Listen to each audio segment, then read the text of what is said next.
you got to stay curious and have conversations.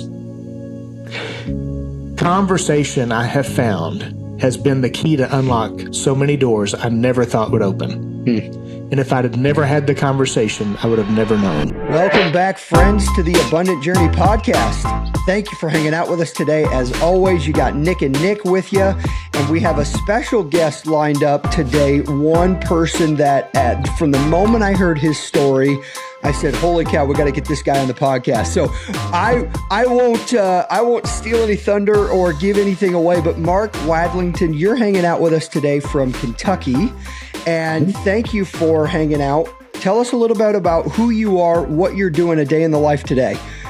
Oh, it's a little storied, but no, it's great. I don't know. My life has been such a it's gone from one end of the spectrum to another.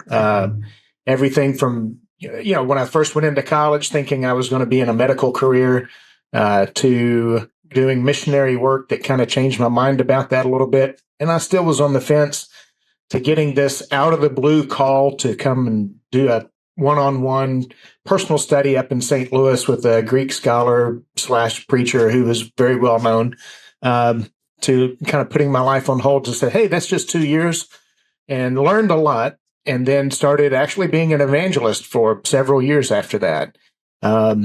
That business was always kind of in my roots, just because of my background growing up in my family. My grandparents owned a restaurant. My aunt and uncle ended up buying it from them in 1980 and just absolutely taking it to the nines when they had it. And I worked in that restaurant from age 8 to 18. So, I had a decade in the restaurant industry. Not many people can say that when they're 18. Right, no. And so I had that experience, and there was just so many things in between those 2 points that just really helped kind of carve into who I am and what I'm about. But then, had a little bit of a hiccup when I was at a church I was working with, and on a matter of principle decided to say, the Apostle Paul had his tent making. I think I need to go get my tent making.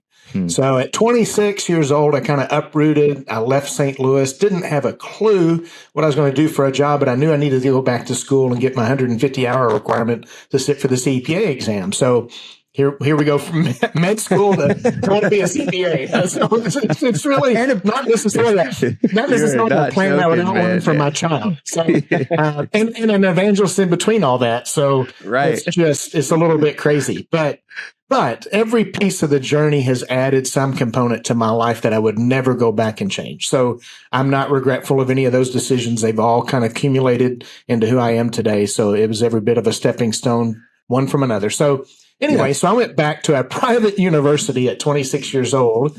They didn't know how to handle me because they never had non-traditional students. Sure. And so it's here in Lexington called Transylvania University, which is actually the university that got the University of Kentucky started. So Transylvania University was the first university west of the Allegheny Mountains that was actually chartered by Thomas Jefferson. So 1792, I think, is the year that it got started. So it's really, really old. And it was considered the Harvard east of the Allegheny Mountains. So very hardcore. I didn't know that. I didn't know how hardcore till I went there. Because I went there as an adult and a married man. And then right at the end, so I had to go 2 years. And right at the end of those 2 years, my son was born. I was like, oh. So timing is impeccable, Right. And so I ended up, because I was having to go to the University of Kentucky and Transylvania University, like night classes, day classes, all through the summer of both summers, just to be able to meet that deadline, because I was very driven to get that done. And then went into public accounting. I kind of hung my own shingle out doing some bookkeeping stuff, and I had no business doing that because I didn't know what I was doing. But I was like, hey, I'm going to be an accountant, so let's act like one. And so that's what I did. And then finished my degree, went to work for a large regional public CPA firm. Got in there and realized I was just a little disappointed at a couple of things. One, the notion that I saw the word advisor on the door. And I was like, hey, great. I'm going to get to touch a lot of things. And then I was like, there's not much advising I see going on. I mean, I see 2 tracks. I see tax and I see audit, and I see very little bit in between. So I remember when I was interviewed a year out from graduating from college, and they actually hired me. But the one of the shareholders said to me, "We're a little bit concerned how long you're going to last." And I thought, that's not a good way to start off. She goes, You're right. she said, "You're a little too entrepreneurial in your spirit." Well, she was right. Yeah. Because I didn't last. The red tape, the bureaucracy, the politicking just got under my skin. I had every person that is part of the firm gets attached to a shareholder, if you will. There's A and B shareholders. And so they kind of serve as your mentors. And if he said to me once, he said to me 1,000 times, "You do know I steer your career here." Well, after about the 100th time of hearing that, I started to realize I don't have any choice here. I'm going to be told what to do, pushed into what to do, pigeonholed into what to do. I have very little control of my career, and I didn't like that feeling at all. So even before I finished the exam, I left and I started my own accounting firm. So yeah, I borrowed $10,000 from my dad. I went and found an office space of a guy that was willing to rent to me, for like $500 a month. Bought a $2,500 computer and hung my shingle. Wow. I just made some sacrifice to do it.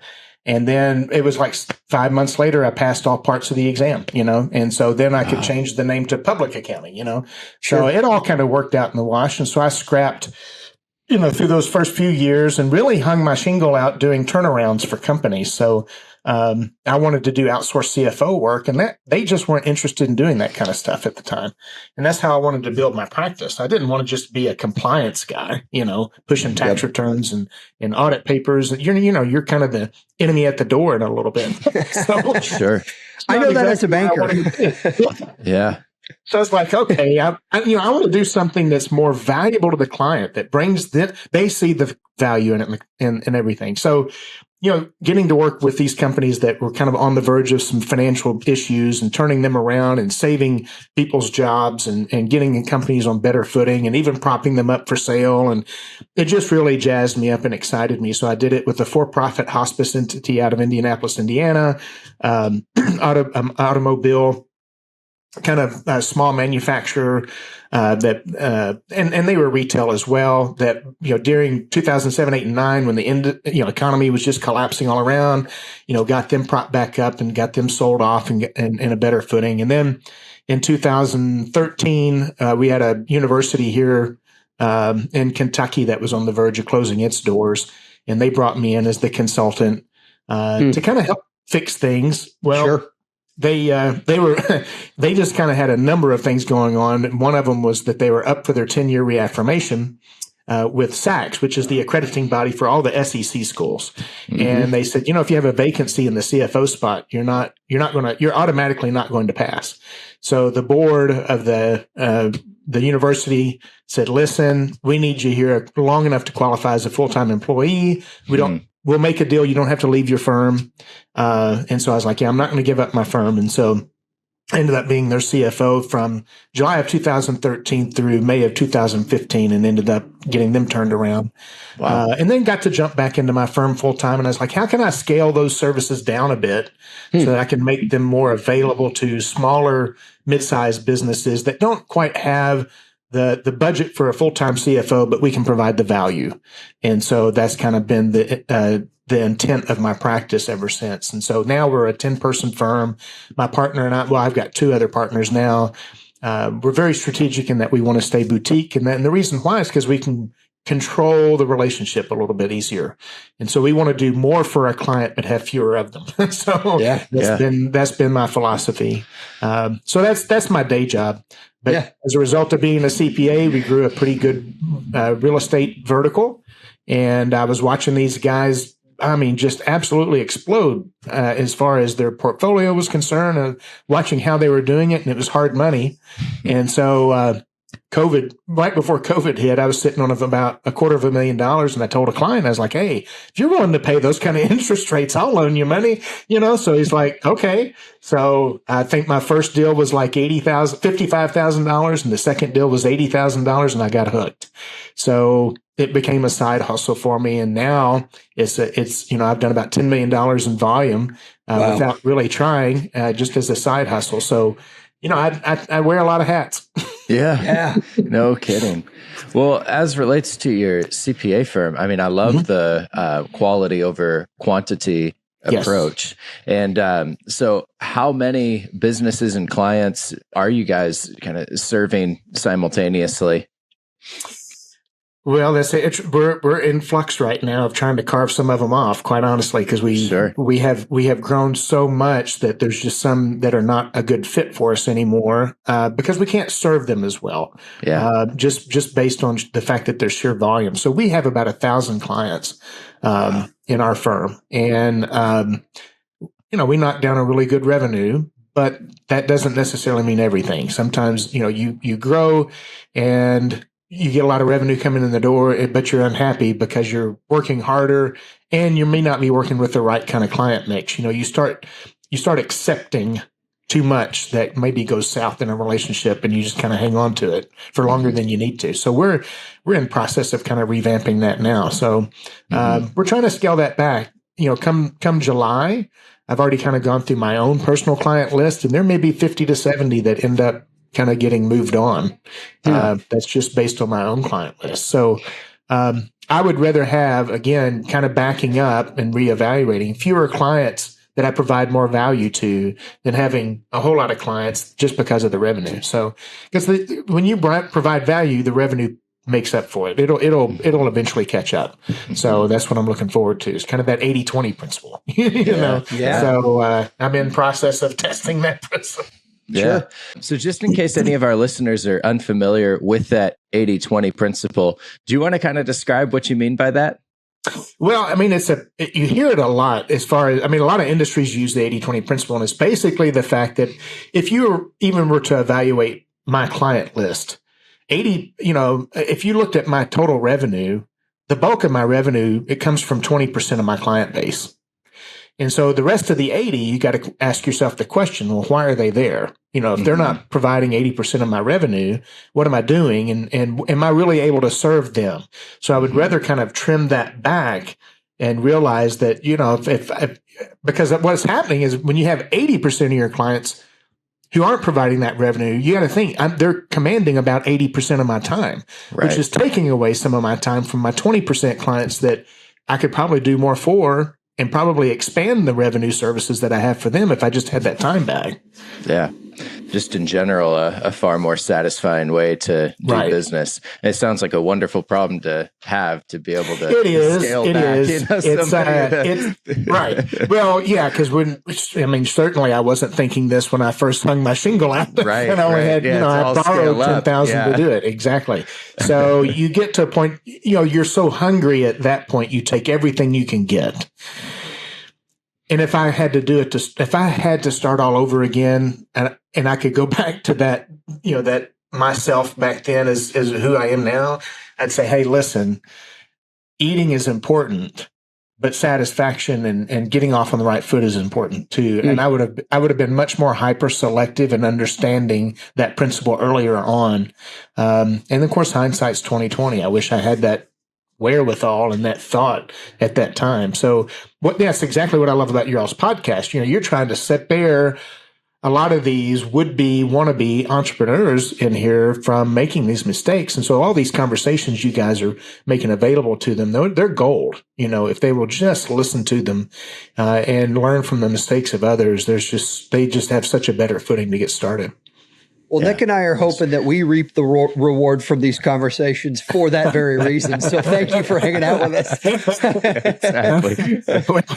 Happy to share. Yeah. Oh, me. Well, Mark, what I want to do, you said a couple things. I mean, gosh, you've lived so much life going from 8 on and the journey. And I love the recap a couple things early on. One, you were exposed to working hard and the business side of things in the restaurant.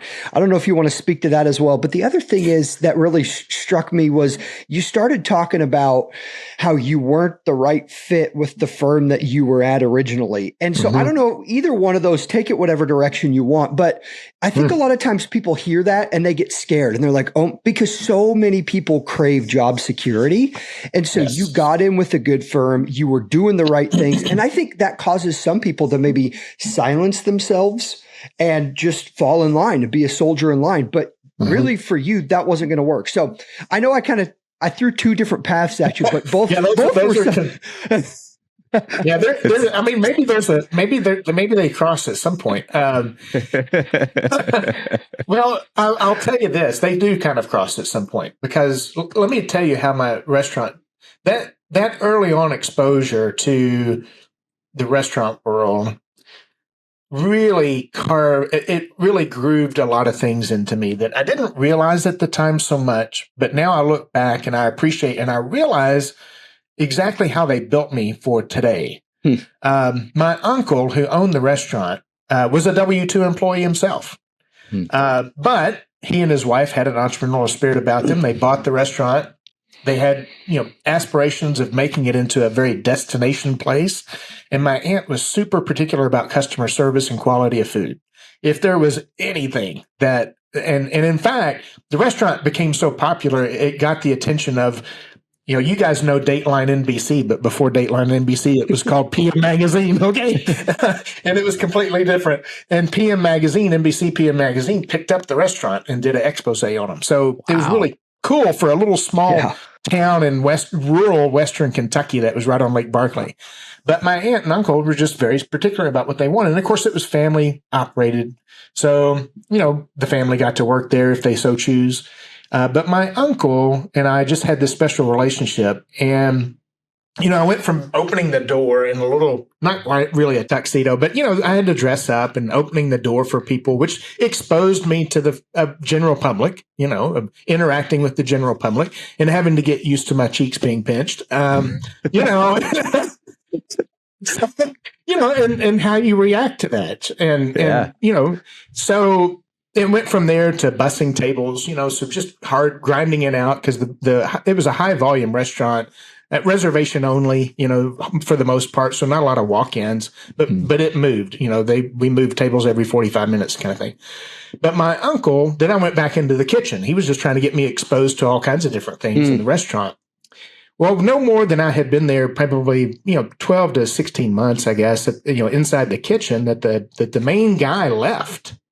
I mean, he just walked out one day and my uncle came to me and he starts talking to me about it and he goes, "You're it." And I'm like, I was 14 years old. I was like, "What?"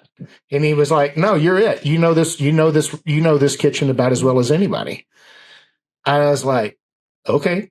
He had more confidence in me than I had in myself. Yeah. That was for sure. Yeah. But I was also young and naive enough to not really fear it too much. Yeah. And so I was like, okay. So I did it. And it went over really well. And up through age 16, I mean, that was kind of my life every Thursday, Friday, Saturday, and Sunday, kind of a thing. Because it was only open Thursday, Friday, Saturday, Sunday. Yeah. So, but anyway, I learned so much managing people, managing inventory and processes, making sure good quality went out of that kitchen so that nothing ever came back. Because we were kind of a high-end seafood restaurant. But the faith my uncle had in me taught me something. And he was like, if it doesn't work out, that's okay. We tried, and that was the kind of thing. So that probably is what gave me the sense that when I was at the larger CPA, I mean, this really happened even before, why did I feel one that I could go kind of by myself and with a small group? I mean, when I went to Romania, the second time I went for mission work, I was by myself and I was 19 years old. And those things, sometimes you realize you just have to launch and the confidence comes afterwards, I've always been told that, the only time confidence comes before work is in the dictionary. So, and that's true. That's so That's true. a great line. Absolutely. Yeah. And so when I was in the public accounting world, I'm telling you, when I first went in, I was like, this is where I want to be. This is where I want to be. The prestige of working in this awesome, good reputation accounting firm. And it got so political, and I realized that it wasn't based on my merit that I was getting anywhere in the system. It was based on this red tape bureaucracy. I mean, I was working so hard and so diligently that I ended up getting tasked with very early on with being kind of a head of what they called the multi-state tax committee, or part of the firm. And then later on, it got taken away from me because there was somebody else that had been longer there than me.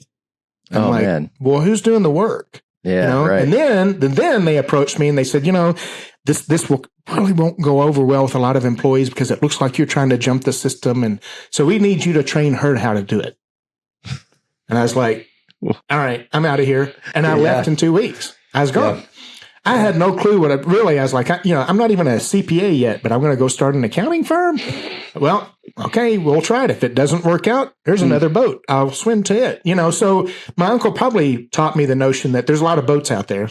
Mm-hmm. And even if you jump into one, it doesn't mean that that's the one you got to stay in. You just got to test the waters, no pun intended, but you got to realize that there's other safety nets out there that you don't know, but don't fear that.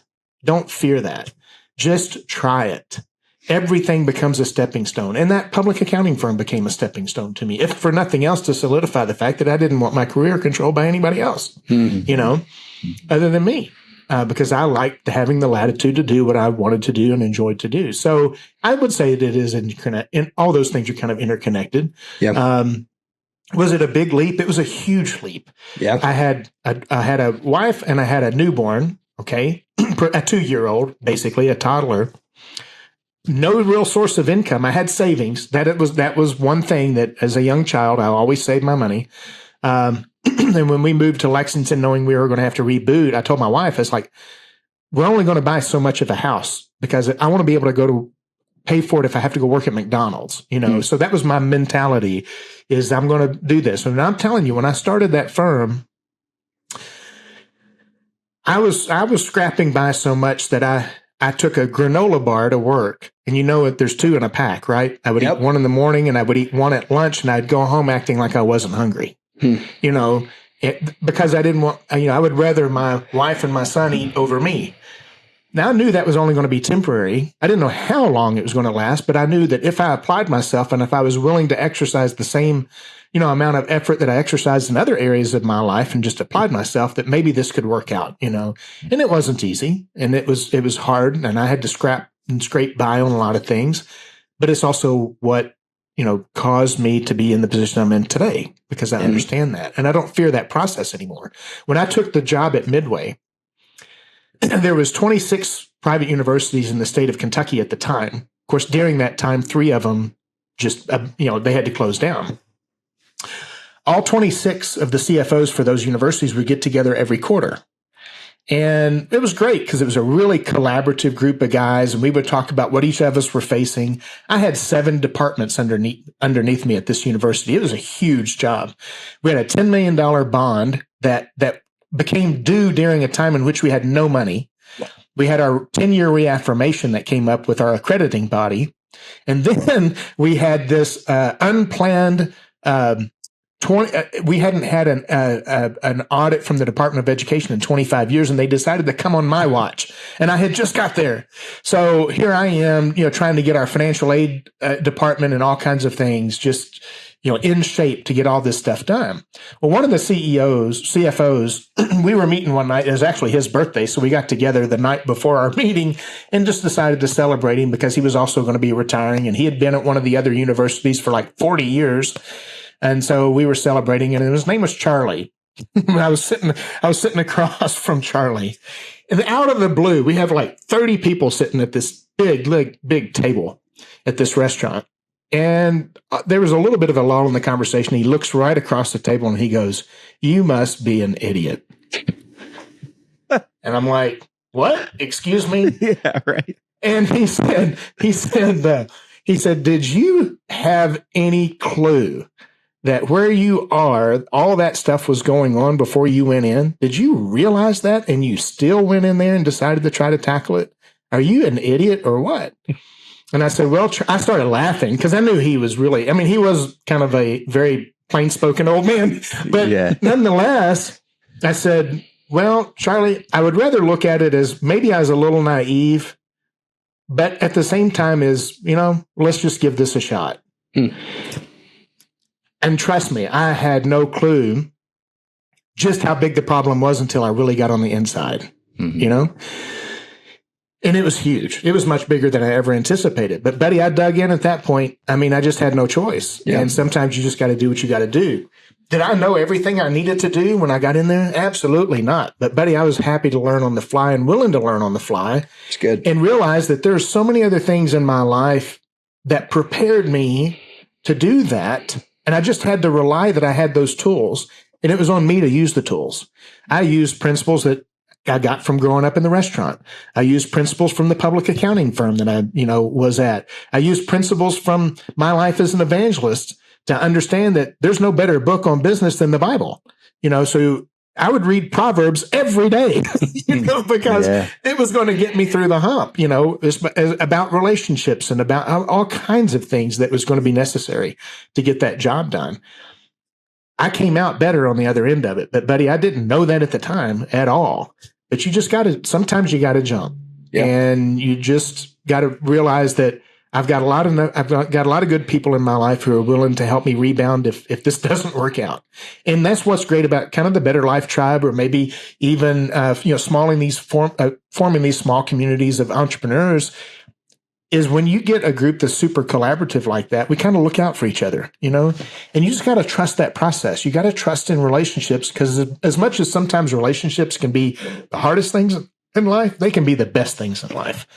And that's what you just have to do. You might not have all the wherewithal, but when you don't know everything, you're better suited for it than if you do think you know everything. So, yeah, I mean, that in a lot of ways is kind of the definition of wisdom, right? Is kind of recognizing how much you don't know. And and it is remarkable to me just how resourceful you've been in approaching problems. And I think that resourcefulness and entrepreneurship certainly go hand in hand. That's kind of part and parcel with being a successful entrepreneur, is that you've got to be able to pull from all of your different varied experiences and synthesize those to solve problems. I am curious, as you think back on the early days of hanging near shingle and getting the CPA firm started, or as you faced what seemed like insurmountable problems with the university, how did you overcome some of those initial discouragements and setbacks? Did you ever have conversations with your wife where you're like, I don't think I should be doing this. Maybe I should go back to another established firm? Or what was kind of the mentality that you had that really pushed you through those really skim days? Oh boy, that's a really good question. We had many a conversation. I doubted myself a lot. When things got rough and things got hard, you have those moments more often. So as I was going through those moments, I would question myself, why did I take this on? What got me through in the moment, particularly that situation, is it was also one of the largest employers in the town that it was in. So there was a few hundred people's livelihoods at stake. And there was also people within the institution that I had gotten to know as the consultant that I cared a lot about too. And sometimes you just have to realize this is bigger than me. What happens too many times when we get caught in that rut of wanting to give up, we've really turned it around and made it all about ourselves. If you think about it. I mean, that's just my opinion, for whatever it's worth. Once I start to get out of my own head on that and realize this isn't just about me, this is about everybody else I touch and I affect, somehow you get the energy to pull through it. I've just found that to be the case every single time. So if your motive is pure and your reason is pure, the principles that you live by are pure, they're not going to, it's not that they're not going to be flawed. Trust me, there's nothing's altruistic ever, from that. I don't believe, Jesus, but that's about it. Altruistic. But we're flawed individuals. So, but you just got to constantly remind yourself that, this is bigger than me. But that doesn't mean I can't affect it. It's not about intelligence either. I'm telling you, when I went to high school, I was the guy that had to absolutely scrap for every grade I got. And in fact, because of the death of my brother early on in my high school career, literally 2 weeks into my high school career, I kind of gave up on the world because he was my best friend. And we roomed in the same room together, and I watched him go through cancer for 5 years. And when I lost him, there was just this huge void in my life. So I kind of had an I don't care attitude. So I really sloughed off a little bit my freshman year and kind of into my sophomore year. And then I realized, if I'm going to get anywhere, I'm going to have to turn this ship around. And I remember when I was like, if I'm going to graduate with any kind of honors, what's it going to take? And I was like, I can't make less than a 95 in any class going forward. Oh my goodness.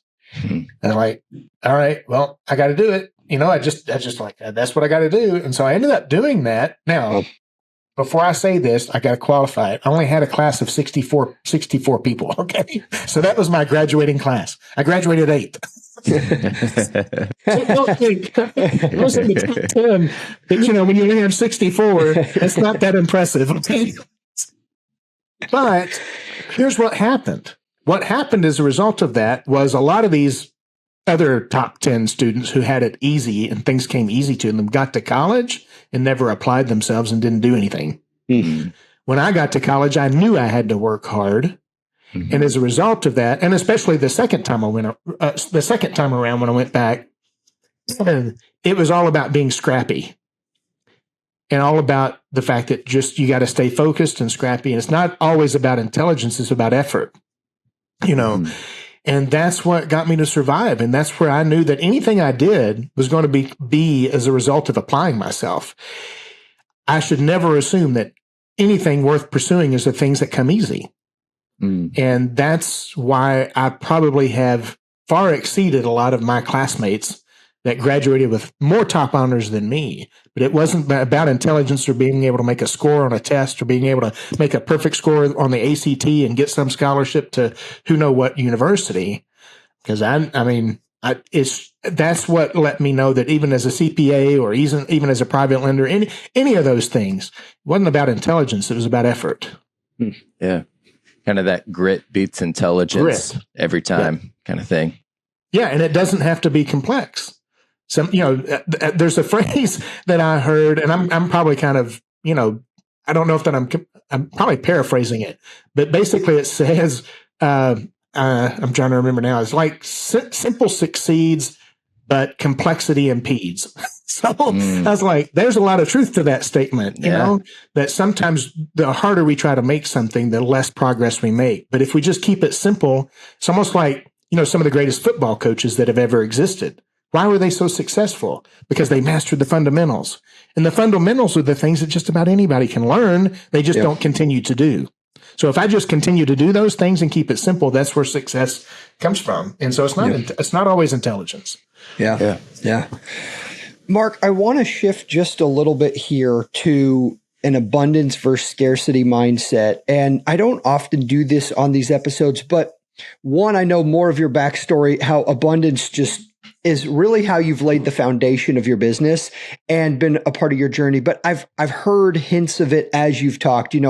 One early on, you were talking about the clients that you currently have, and it's not that you want to get rid of the people that annoy you, but it's that you recognize you can't service everybody and you're not doing them any favors. I think two, you talked about just a minute ago with the different sorts of people that you engage with. We're in it together. We need to surround ourselves with community. And so there's just this, I think this abundance mindset here that we talk a lot about on the podcast. For you, that's the foundational piece. That's a pillar of the business. Why is that so significant for you?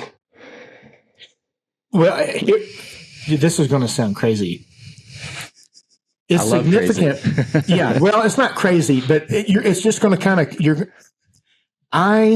it's hard. I've had to learn that in the hardest of ways, and I'll tell you why. And my mother will attest to this. I am fiercely independent. Fiercely independent. That's not a good thing always. Okay. There's some elements of independence that are great. There are other elements of independence that do not serve you well.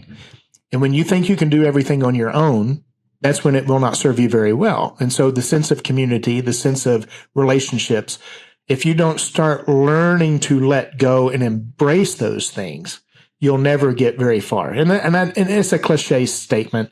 If you want to go fast, go alone. If you want to go far, go together. It's true, though. I mean, it's super true as far as that's concerned. But I was so independent as a child, I broke my mom's heart because she's like, you never needed me. I never needed a pack of people to be around me to be happy and content and satisfied as a kid. And she was like, I didn't have to tend to you. And it broke my heart because I wanted you to need me, kind of a thing. And that independence probably got exacerbated when my brother died, because then that's when the independence turned into fiercely independent, which is a problem. Okay. Yeah.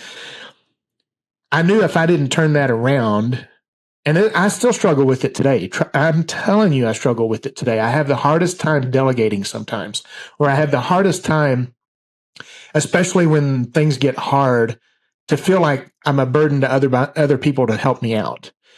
I have to fight that constantly.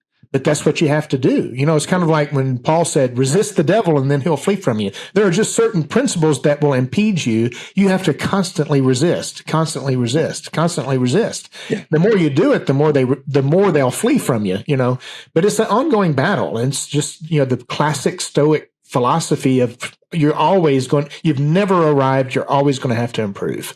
It's just a continuous state you got to find yourself in. But there's been so many times in my life, especially at the college, because I didn't know what I didn't know, that meeting with all other 26 CFOs on a quarterly basis taught me that collaboration can be a life or death situation as far as financially is concerned, because they helped me think about things I wasn't looking at. And I thought, I didn't have anything to offer them because I was the newest, most inexperienced CFO in the collegiate around, nonprofit collegiate arena.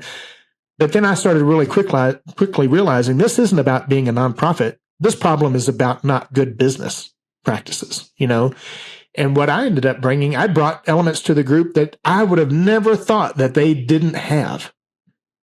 And they brought a lot of elements to me. And it got to where when I was on the other end of that, I had other colleges and universities call wanting me to consult with them. And I'm like, I would have never thought that would happen. But had I not collaborated with them and there had been an exchange, back and forth, there's value in that back and forth. There's value in that exchange because I get better because of them and they get better because of me. And then all the boats kind of rise with the tide, and that's just an element that's so hard to sometimes recognize in the moment until you're kind of beyond that point. But then you just need to realize I need to go back and keep camping on that, because that's where I'm going to continue to succeed, is in those relationships. And when I'm okay of asking for help, and when I know that I don't know what I don't know and I need some other resource to kind of fill that gap in for me.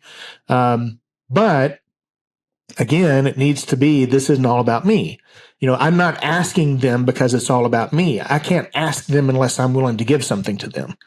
And my philosophy is, and I've had it ever since I started my business, is even when I would field phone calls on people that I knew weren't going to be a part of the firm, I'd spend a little extra time with them. And they would say, why are you spending this time with me? I said, well, because even whether you become a client of mine or not, I want to send you on your way with two things. One, having been better as a result of having talked to me on this conversation. And two, knowing what kind of road or path you need to, or questions you need to ask of the next person you call, and if I navigate every relationship that way, if I will always want to leave whoever interfaces with me in some better position than they were before they met me, then it's about them, not me. Yeah. And eventually that'll come back to you. So you just got to trust that process. Yeah, there's so much in there that's really rich and good. I mean, these simple principles that we hear our entire life of leave a place better than you find it. It's that simple wisdom is really, really profound. And I love how you've applied that to your own business and relationships, and not making it about you, but how you can provide value to your clients, trusting that when you're creating value, that you're going to benefit from that, kind of as we touched on earlier as well, with your most high value clients and the people that you resonate with most. In a similar vein, I'd love to hear just how you define success, and I'll give a little bit more color to the question. One of the things that we've created this podcast to do is to help our listeners get more clarity on what it means to be successful. Because if you fire up your social media feed, there's all kinds of messaging about success and about how much money that is and what that looks like in terms of a lifestyle. And now, by many, many metrics, you have been extremely successful in what you've been able to build with your firm, in a side hustle with lending, turning into something much larger than that. I mean, the amount of clients and people that you've been able to help. But I'm curious, what are the hallmarks of success for you when you think about just what you're trying to build and what you're wanting to do with your family, what all that looks like, and perhaps then some of the shaping influences to how you've come to that definition? Oh, that's a challenge. I guess I would almost boil it down to two words: purpose and fulfillment. When you are finally pointed in the direction of purpose, and you realize that more than money is fulfillment, you're starting to arrive at what success really is. Because then it's not defined by money.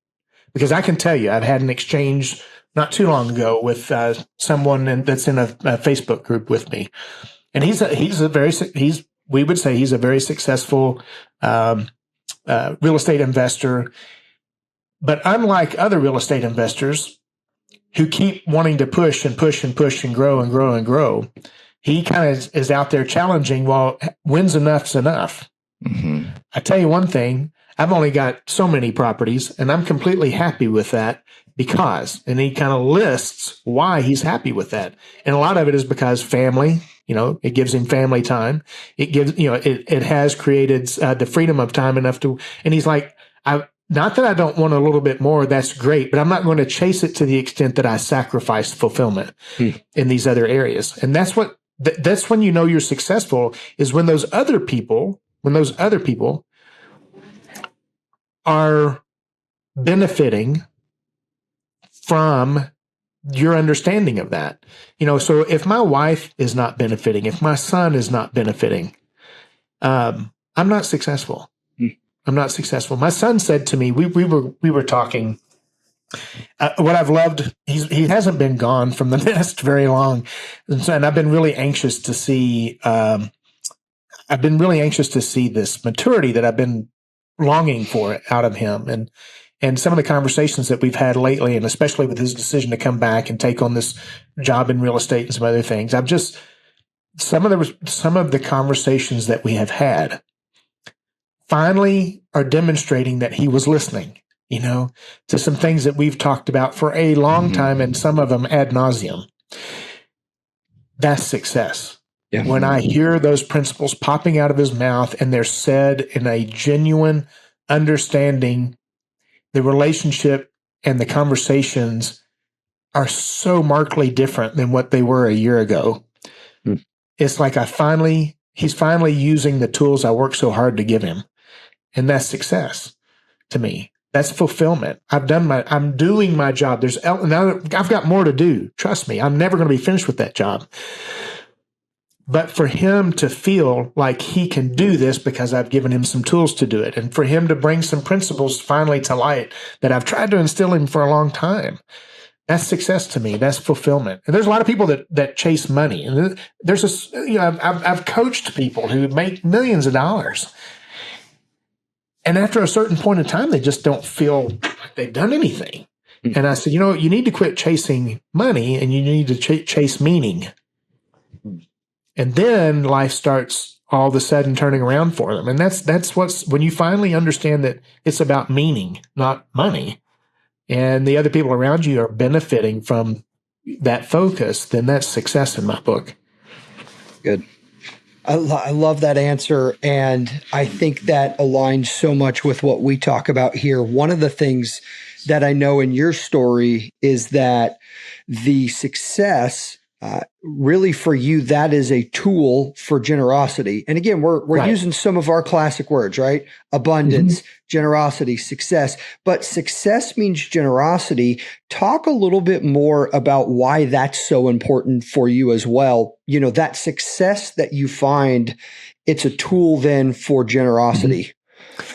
Well, I'll give you a recent example, and I'm a little shy about sometimes answering these questions because I'm very much conscientious of the fact that God says, when you do your good deeds, do them not to be seen by men. So I'm always, when people make these little vignettes that they put out on social media showing them doing some good to some neighbor, I get the fact that we need to see that in each other so that we all benefit from, seeing God's glory at hand and things like that. So, but I'm going to give you an example of where it kind of landed in my lap. So don't take this to mean that I went chasing it, but all of a sudden I realized that who am I if I don't do this kind of a thing.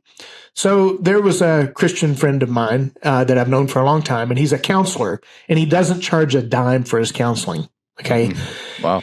We need more of those guys out there because he counsels with families. He counsels with husbands and wives. He just does so much good. And for the longest time, there was several churches that were kind of helping support him so that he could do that counseling free of charge. And he didn't want to start a nonprofit. He didn't want to go into that route or anything like that. So he was just kind of being supported, kind of like a missionary or something like that.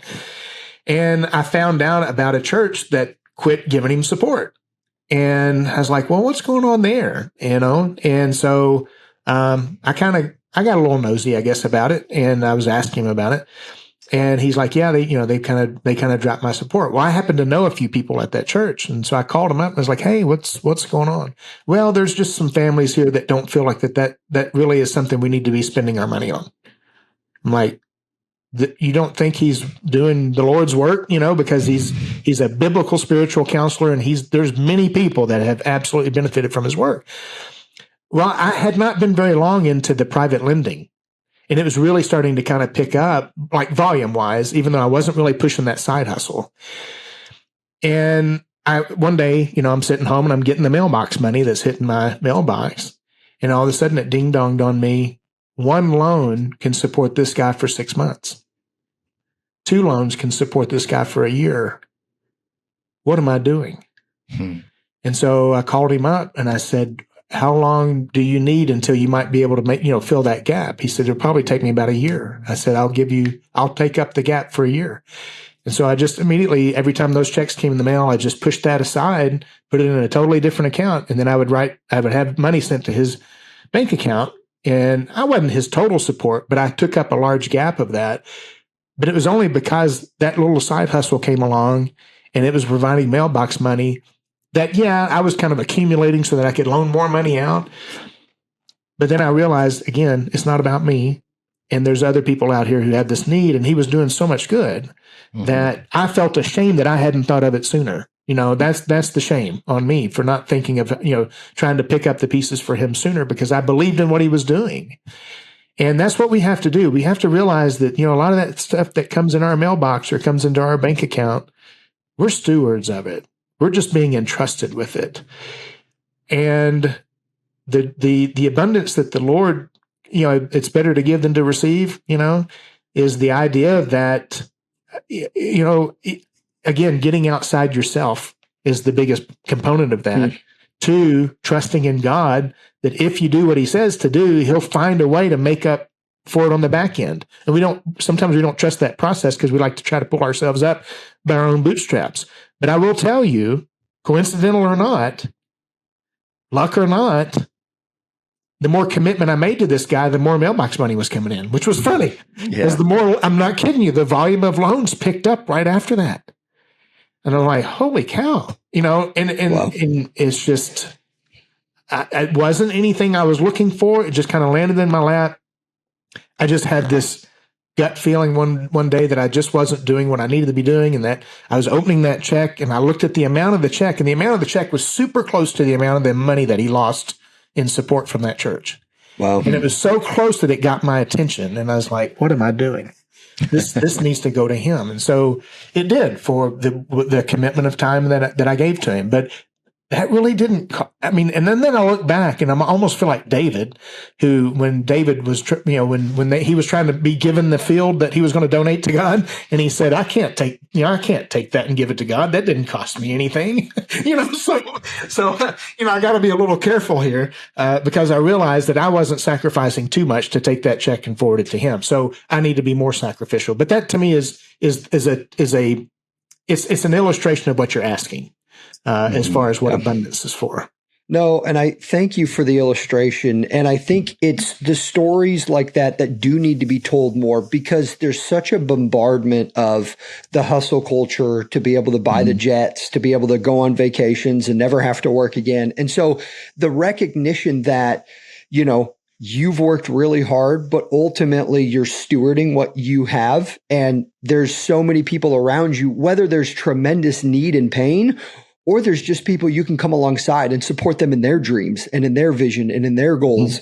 The ability to recognize that and look, I think, more out instead of inward. I think the more and more we do that is so important. Maybe another question in that same thought. We've talked a little bit about all of the bad advice that is out there, or at least we've alluded to it. What is some maybe bad Apple type of advice that you've heard from people, whether it's in entrepreneurship or it's in success? You look on and say, wow, that is just bogus. Oh, boy. Where would I start? Because there's no limit. We've got to learn to discern between cliche and principle, because there's a lot of cliche out there. I've heard, I can't tell you how many times ad nauseum heard, how you do anything is how you do everything. You've heard that. And I think that's not always the best business advice. It's not always because it sets you up for failure a lot of times. Because I'm going to tell you, I don't want to do everything the same way I do some things, nor should I. And so it kind of robs us of one, kind of our situational approach that we have to take sometimes in certain moments, to where that's not worth my time. That's not worth my effort. So I'm not going to apply the same amount of time and effort toward that when I don't see the value there. So no, not how you do anything is how you do everything. I get the motivational principle behind that, but you've got to be selective. You've got to discern, is it worth it? And so what happens is we hear these cliche things espoused, and it sounds great. That sounds great, does it not? How you do anything is how you do everything. I had a coach that said that to me over and over and over and over again. And I'm like, I don't think that's true, because I don't want to. That just doesn't, first of all, you're not understanding the complexity of human nature, number one. That's the first mistake you're making in thinking that. But you're also setting people up for, if they find themselves giving a little less effort in another area, all of a sudden they're bad because they don't give the same amount of effort that they were doing over here. Are you kidding me? Maybe they don't need to be doing that at all. So let's teach people how to discern and choose wisely, not try to make them feel bad because all of a sudden they don't give one thing amount of effort that they gave something else. Not everything is deserving of the same amount of effort. And so that's probably one of the worst. That's been my pet peeve, hearing that phrase over and over and over again. So I'd say that's probably number one. Or follow your passion. That's great. In sentiment, but sometimes I don't find my passion until I've followed a lot of other things for a while. So some people think passion, comes before the pursuit. And I don't think. I think there's a whole lot of pursuit before you find the passion.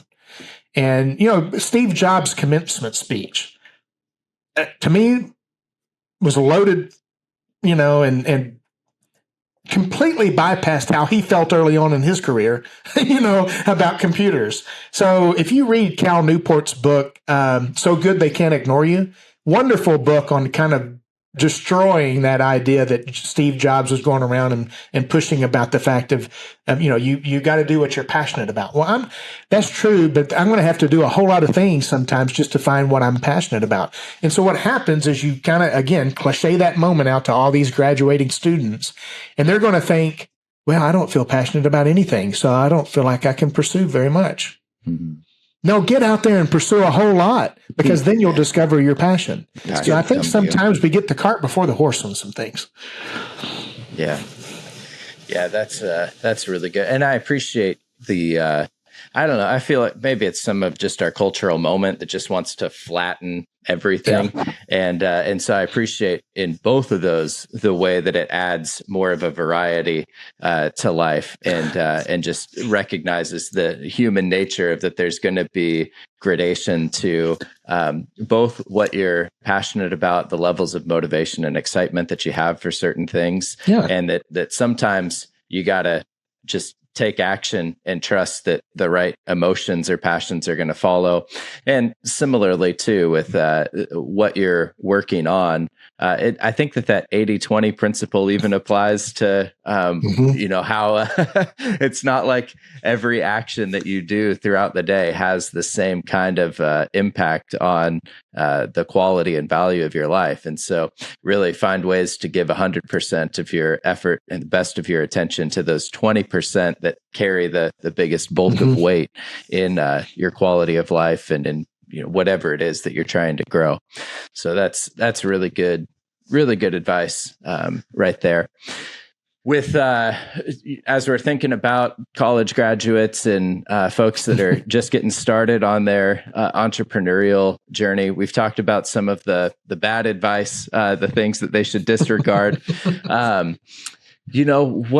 What are some of the things that if probably you have given some commencement addresses with all? No, I haven't. No, I was going to say nobody's ever asked with what you've done and with especially your involvement in the university. They should, maybe this podcast to be a catalyst to one of them calling. I've not been invited to much. I'll just put that out there. Well, if you were, and asked to address the next generation of potential entrepreneurs. I know I'm totally putting you on the spot. It's my favorite thing to do. But what is kind of the number one thing that you would want to give them to think about as they're stepping into the world as it is right now? I thought that was going to be a hard question until about 2 seconds ago. Good. So here's my answer to that.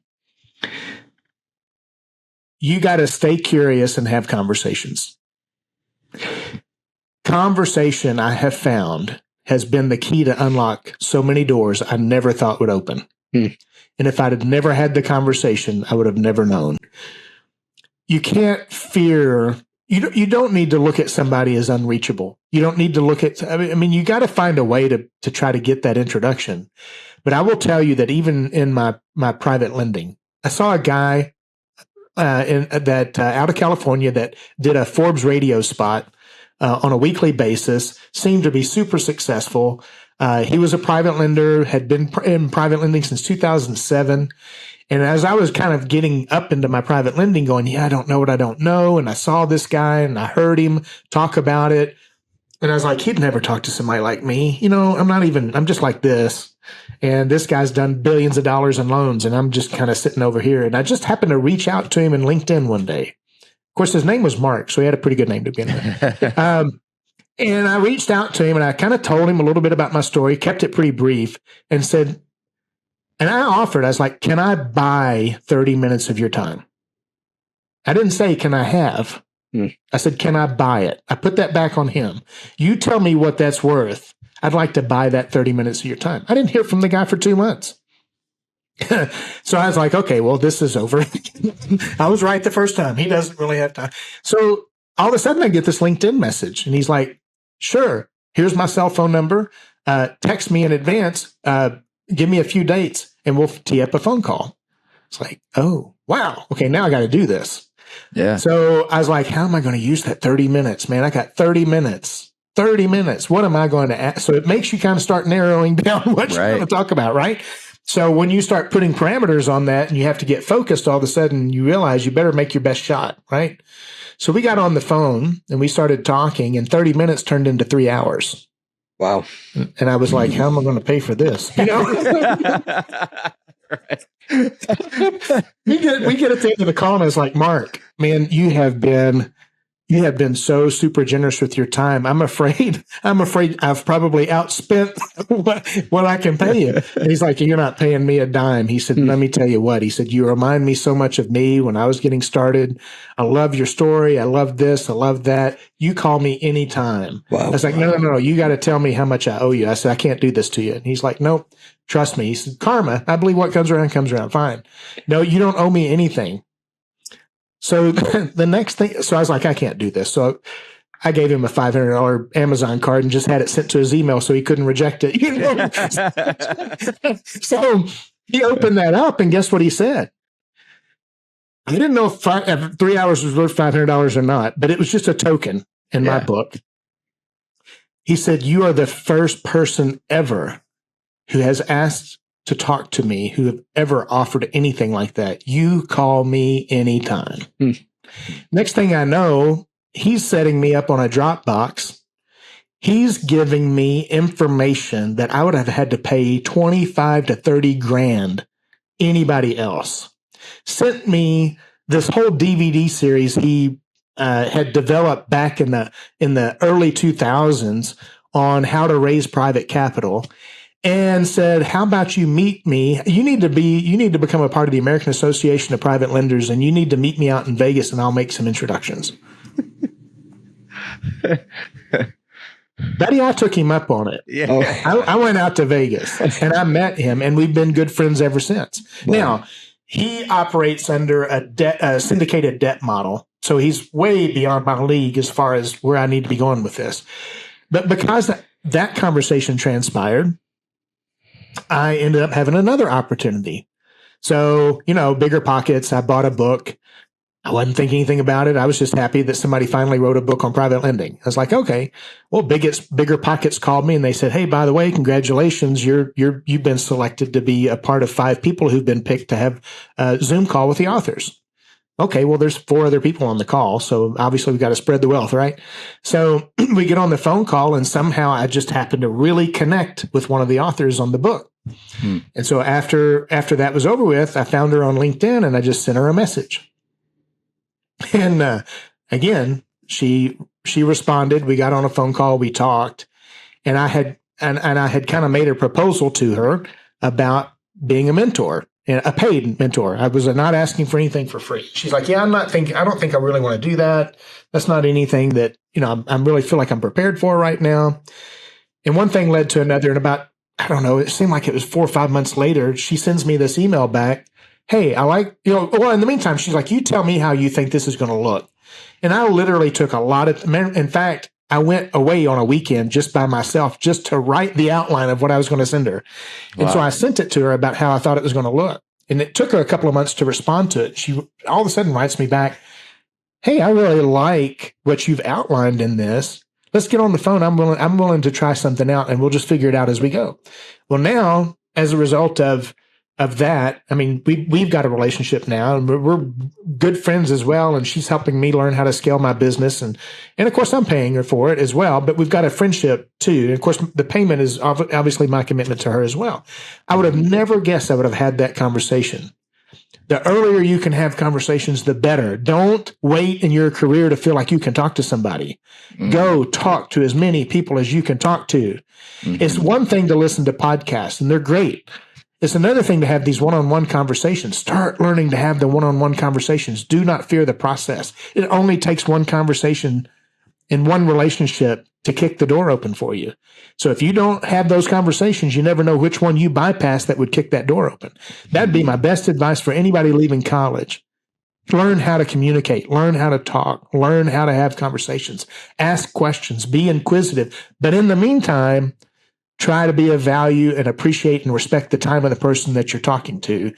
And if you can demonstrate how much you appreciate them, they will appreciate you in return, and you'll get something for it that you probably weren't even ever expecting or anticipating. Yeah.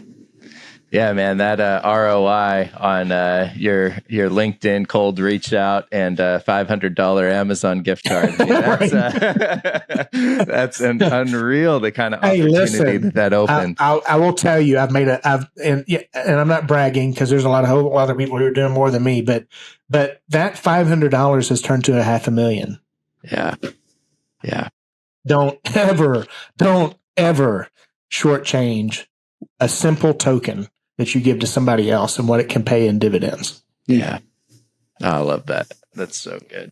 Well, and I think that speaks to who you are and less about actions or, it was a recognition of the generosity of somebody else and that realization that, if there's any way to be able to give back, you wanted to do that. And it wasn't a manipulative play at all. I mean, the heart behind it was just a genuine thankfulness. And again, I think speaks to that abundance mindset. So I love that. Well, let's land the plane here. I'm going to throw a couple gold nugget questions at you that we typically ask all of our guests.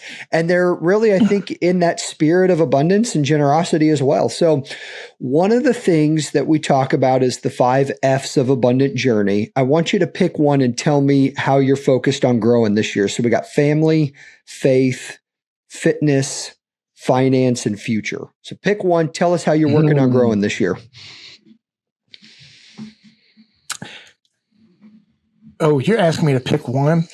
Because really my focus this year is learn how that all of those need to intersect. Yeah. I like that answer. I mean, quite honestly, have you ever seen the Venn diagrams? Yeah. I'm trying to find that sweet spot for where every one of those touch. Yeah. That's my goal this year. And to draw it down more specifically. So my son, who's picking to go work for these real estate investors who they've got a property management company. They're buying up these little ancillary businesses too. So they're getting verticals. They're willing to show him the ropes on their wholesaling side, their acquisition side, their everything. I mean, he's going to be immersed in this world. And of course, he's got me as a little bit of a private fund backer, if he needs it, but he has his money with me. I lend out his money. He's been a saver all his life as well. I'm at a point in my career and stage in my life where, we always talk about kind of work-life balance, and we always talk about work versus family versus this versus that. And I'm like, all these converge at a certain point. And what I need is to make better the point in which they converge. Or so if you think about a Venn diagram and all the circles, if the very center of that circle where all of them touch is small, my job is to get it bigger. I like that integrationist mindset. And I mean, we won't spin off into it for sake of time, but I really do appreciate though of like, okay, instead of looking at all of these as competing things, how do I look at how I can integrate them more and more together? And so that's we haven't had that response to the question yet. I really like it. Wasn't trying to be unique. I was trying to be honest. That's a good word. Where I am. Awesome. That's a good word. Next one here, and you've given us a couple already, but what's a quote from a book or mentor that's stuck with you along your journey? It's neither from a book or a mentor. My brother. So I had a brother that was diagnosed with cancer at age 12, and he fought cancer for 5 years. Died at the age of 17. So he graduated in May of 1989, and he died in September of 1989. So not very long after that. Again, I think I told you he was my best friend. We grew up together. We had a lot in common.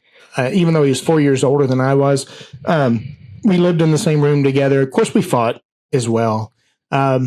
But I tried to spend as much time with him as I could when he would go down to St. Jude for treatment.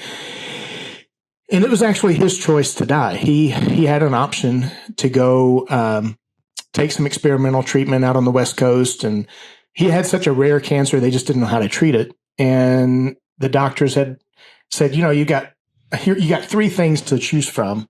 Here's 3 things we can try to do. And he said, I think I've got a 4th one. And they're like, well, what's that? And he's like, I choose not to do either. Any of them.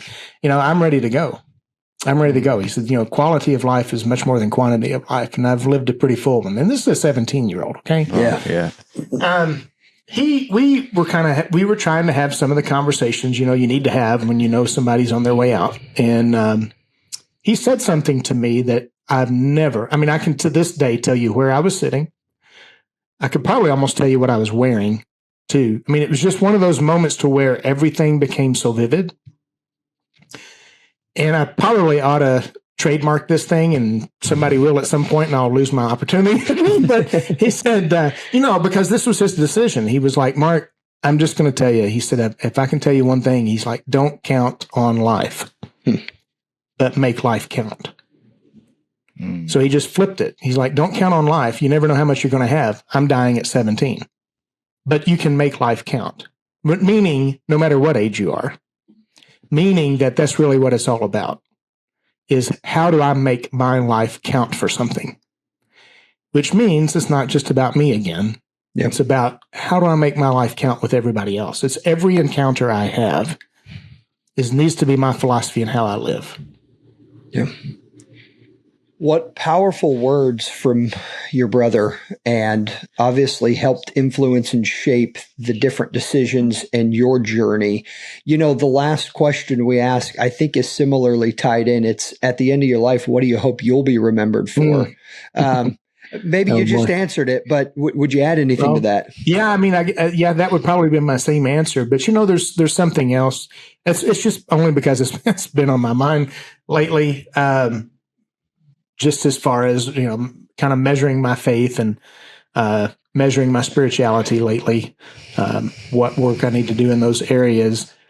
And I've been thinking about King David a lot lately, and how in the world a man like that, who had as many flaws as he had, could still be considered a man of God, or a man after God's own heart. Yeah.